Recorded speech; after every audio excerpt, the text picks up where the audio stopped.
তোমার রেডি? তো আজকে অক্ষয় তৃতীয়া, কারণ পয়লা বৈশাখে গোলুকে কোথাও নিয়ে যায়নি। তো আজকে কিন্তু গুরুদেবের উৎসব, আর উৎসবে কিন্তু গোলু যাবে। তার জন্য দেখি গোলু মনে রেডি হচ্ছে। কই গোলু, রেডি হচ্ছ? কই এদিকে তাকাও, চট জলদি রেডি হও। বাবা ঘুমের থেকে উঠছে, এইমাত্র ঘুমের থেকে উঠেই রেডি। আর চা খাওয়াবে না? হ্যাঁ চা হচ্ছে, দেখো চা হচ্ছে মানে? ও বাবা তুই কি করিস? কি হয়েছে? চা করছি একটু। চা করছিস মানে? দিদি তোকে চা বানাচ্ছে? এ ভাই এগুলো আজকাল তুমি কারে দিয়ে চা বানাচ্ছ? গোলু তুমি এদিকে সাহায্য, তোমার দিয়ে চা বানাচ্ছ? হায় ভগবান, আমি তো রোজ চা করে খাওয়াই। হ্যাঁ খাই। তা আজকে ভাই হয়ে দিদির জন্য একটু চা বানাচ্ছে। চিন্তা করো, হ্যাঁ গোলু এদিকে সাজুগুজু করছে, আর ম্যাডামকে এখন চা বানাই দেবে, চা খাবে ম্যাডাম, বুঝতে পারছো? মানে আমরা চা খাবো।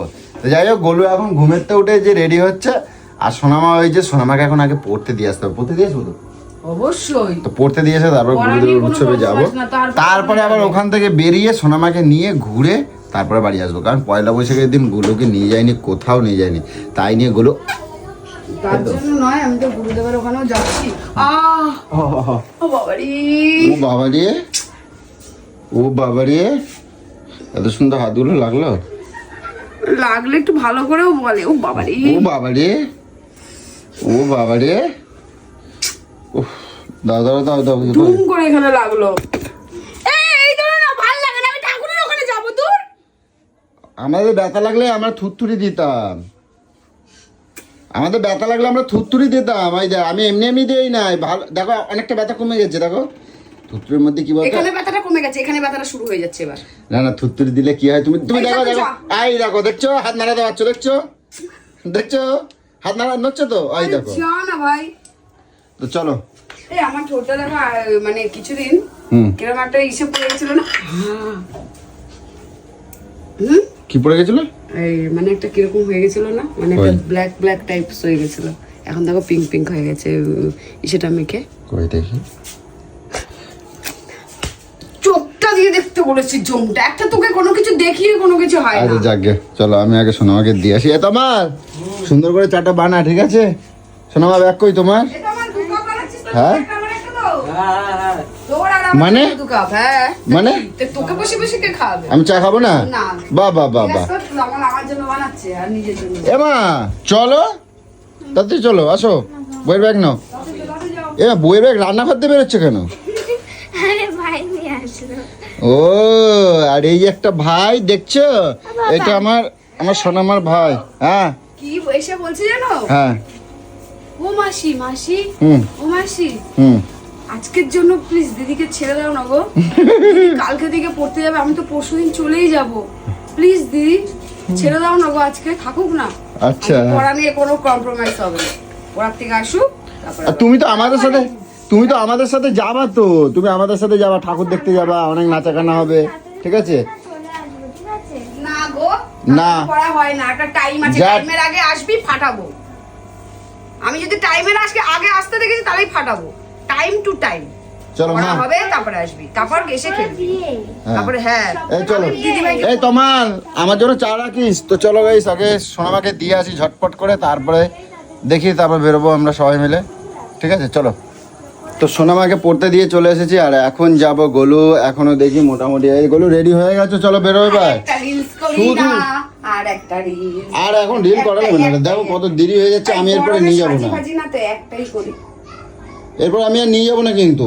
ঠিক আছে চলো, কথা চলো রাস্তায়, অনেকক্ষণ ধরে তুমি এই করে যাচ্ছ, তাড়াতাড়ি বেরো। চলো রাস্তায় যেয়ে করবো, কৌশিকে বলবো। এতে রিল বানানো হয় না, এদিকে তো কৌশিক ফোন করে যাচ্ছে, এই তোরা কই রে? হ্যাঁ এই তো বেরোচ্ছি। তোমার দিদি এখন রিল বানাচ্ছে।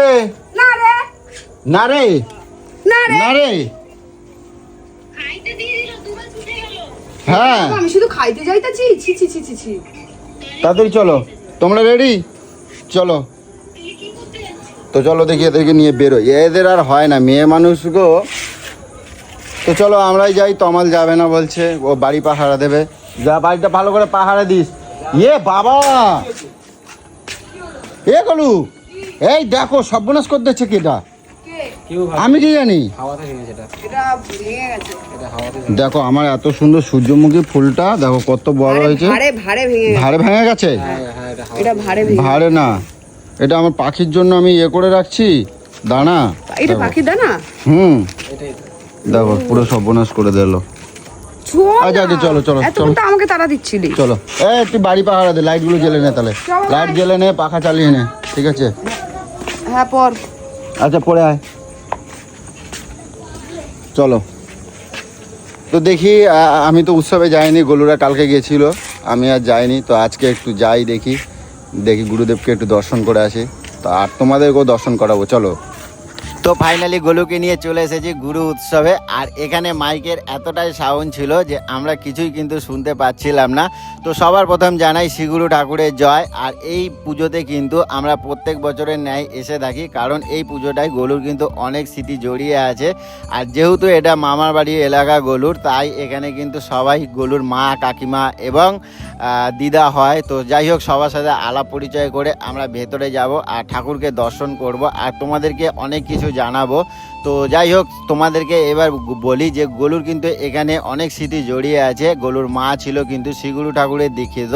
তো আমরা কিন্তু শ্রীগুরু ঠাকুরের দীক্ষিত নয়। তো জানি না, ভগবান যদি কখনো চায় তাহলে নিশ্চয়ই আমরাও পারবো নিতে, কিন্তু তবুও গোলু আসে, কারণ গোলুর মায়ের সাথে এখানে অনেক স্মৃতি জড়িয়ে আছে। আর এই শ্রীগুরু ঠাকুরের পুজোর দিন কিন্তু গোলুর মাকে হারিয়েছিল এই চিরস্তরে পৃথিবী থেকে। তো যাই হোক, তার কারণেই কিন্তু গোলু এখানে আসে মায়ের শান্তি কামনার জন্য। আর এই অনুষ্ঠানে গোলু কিন্তু কালকেও কৌশিকদার সাথে এসেছিল, কারণ আমি কোনো কাজের কারণের জন্য কিন্তু আসতে পারিনি। আমি পরে এত সুন্দর সুন্দর মুহূর্তগুলো দেখে আমার কিন্তু খুব মিস করেছি। আর তার কারণেই কিন্তু তোমাদেরকে একটুখানি দেখাতে পারলাম, যেহেতু কৌশিক গেছিল বলে। তা যাই হোক, আমার কিন্তু ভীষণ ভালো লেগেছে। আর গোলু এই যত মা, কাকিমা, দিদারা রয়েছে সবাইকে নিয়ে এত সুন্দর আনন্দ করেছে, সেটা কিন্তু তোমরা দেখে বুঝতেই পারছো। তো চলো গোলুর এই আনন্দের মুহূর্তগুলো আমরা সবাই একটুখানি দেখে নিই।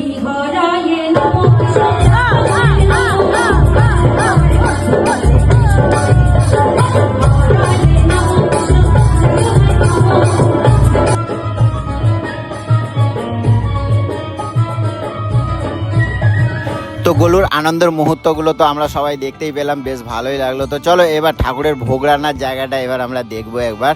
তো দেখো এখানে কত ভোগ রান্না হয় আর কিসে করে ভোগ রান্না হয় তোমাদেরকে এবার দেখাই। দেখো কড়াগুলো খালি দেখে বুঝতেই পারছো যে কত ভোগ না জানি রান্না হয়। আর যেহেতু কালকের প্রচুর ভক্তদের খাওয়া দাওয়া হবে, তো যার কারণে কিন্তু এই ভোগ রান্নার সব কাজ এখানে চলছে আজকে থেকেই। আর এখানে প্রায় গোটা 15 থেকে 20 জন মিলে এই ভোগ কাটিংয়ের কাজ করা হচ্ছে। তো এখানে কিন্তু গোলুর মা যখন বেঁচে ছিলেন তখন কিন্তু গোলুর মাও কিন্তু এই ভোগ কাটিং এখানে কিন্তু যোগদান করতেন, কিন্তু আজ দুঃখের বিষয় উনি নেই। তো যাই হোক, কিছু করার নেই, সবটাই মেনে নিতে হবে। তো চলো এবার তোমাদেরকে দেখানো হবে যেখানটা ভোগ ভক্তদেরকে খাওয়ানো হয়। এবার আমরা সেখানটায় যাব আর তোমাদেরকে সেটাও দেখাবো, চলো। আর এখন চলে এলাম খাওয়া দাওয়ার জায়গায়, যেখানে কিন্তু কয়েক হাজার ভক্তদের কালকে খাওয়া দাওয়া হবে। আর তোমরা জায়গাটা দেখে বুঝতেই পারছো কতটা বড়। আর এখন যে খাওয়া দাওয়া হচ্ছে, এখানে কিন্তু পুজোর কর্মীদের খাওয়া দাওয়া এখন চলছে। তো চলো, আমার কিন্তু অনেকটাই দেরি হয়ে যাচ্ছে, কারণ সোনামা পড়তে গেছে, তোমরা সবাই জানো। তাই সোনামাকে আনতে যেতে হবে, তাই আমি এখান থেকে বেরিয়ে যাব আর পরে এসে গোলুকে নিয়ে যাব। তাই ভিডিওটা আজকে এখানে শেষ করলাম।